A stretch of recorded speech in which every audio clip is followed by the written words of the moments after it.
आप सबके बीच में से एक बार फिर से परमेश्वर के कलाम में से कुछ बातें सीखने के लिए जा रहे हैं। तो जैसे हम पूरे संसार में कई लोगों की गवाहियों को सुनते हैं, परमेश्वर के दासों की गवाहियों को सुनते हैं कि उन्होंने अलग अलग परिस्थिति में भी कैसे परमेश्वर के वचन पर उन्होंने आज्ञाकारिता से उन्होंने कार्य किया है।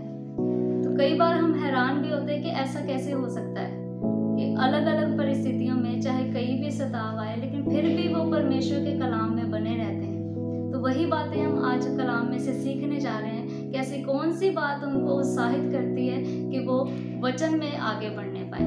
सो आइए अपने पवित्र शास्त्र को खोलेंगे।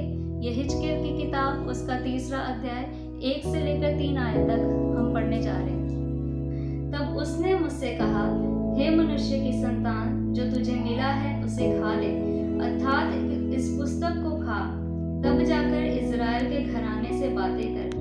इसीलिए मैंने मुंह खोला और उसने वह पुस्तक मुझे खिला दी।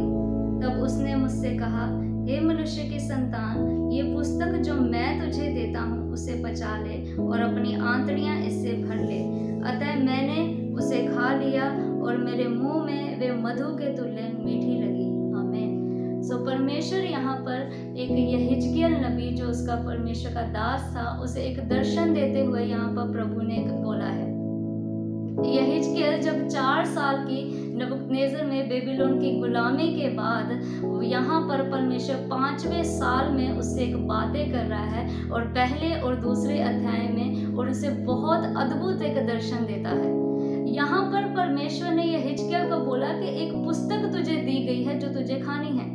जब यहिजकेल के बारे में हम पढ़ते हैं तो यहिजकेल, जो कि पहले से ही याजक के घराने से था, वो अच्छी तरीके से जानता था कि परमेश्वर का कलाम किन किन बातों को बताता है।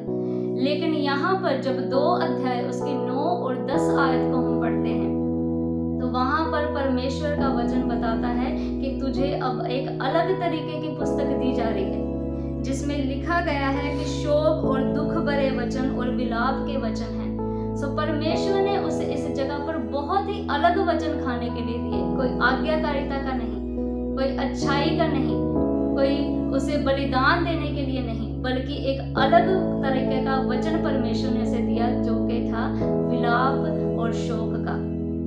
तो फिर भी यहाँ पर यहिजकेल एक अलग तरीके के वचन को भी लेने के लिए उसने अपने मन को बनाया, और उससे वचन कहता है कि उसने आज्ञाकारिता से अपने मुंह को खोला और उस वचन को ग्रहण किया, उसे खा लिया। ऐसी कौन सी बात है कि जो यहिजकेल ने परमेश्वर के दूसरी तरीके के वचन को भी ले लिया।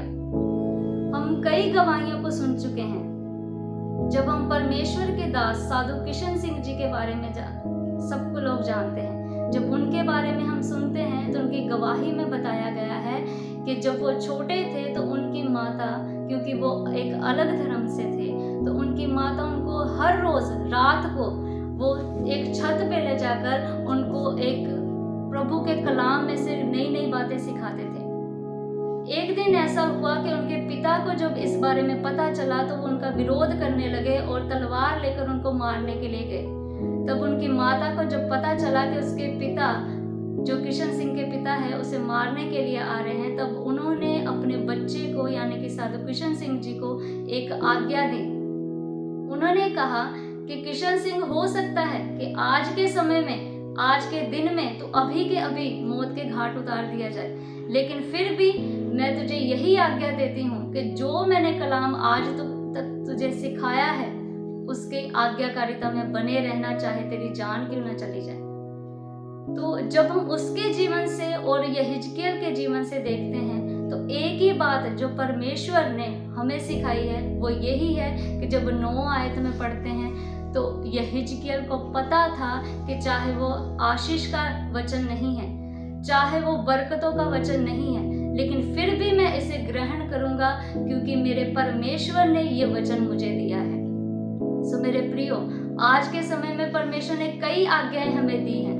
कई बार हम ठोकर खाते हैं, गिरते हैं, कई बार हम ऐसे गिर जाते हैं, लेकिन उस समय में परमेश्वर का कलाम हमें सिखाता है कि हमें उसकी आज्ञाकारिता करनी है। क्यों करनी है? क्योंकि हम जानते हैं कि जो वचन दे रहा है वो हमारा परमेश्वर है। हालेलुया।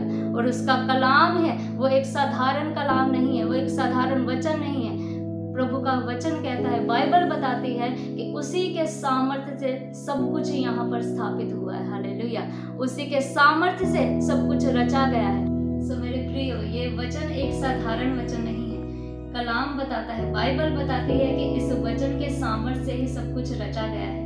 इस वचन के सामर्थ्य से ही आज सब कुछ स्थापित है। और वही वचन देहधारी हुआ और हमारे बीच में आज से कई हजार साल पहले हमारे बीच में आया और हमारे उद्धार का कारण बना। हालेलुया।